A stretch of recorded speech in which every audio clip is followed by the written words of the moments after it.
এই তীব্র গরমে স্বস্তি পেতে লেবুর শরবত।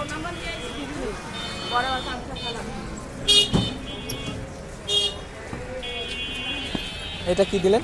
বিট লবণ। বিট লবণ। আগে শুনতাম যে বিট লবণ মানে প্রাণীর খাবার, এখন মানুষের খাবার হয়ে গেছে। এটা লেবু না?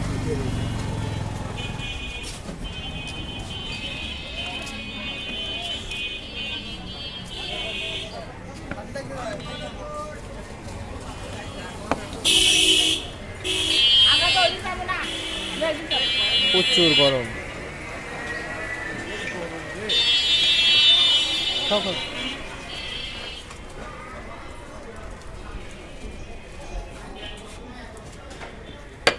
এটা হচ্ছে লেবুর শরবত, মানে তীব্র গরমে একটু স্বস্তির ছোঁয়া আর কি।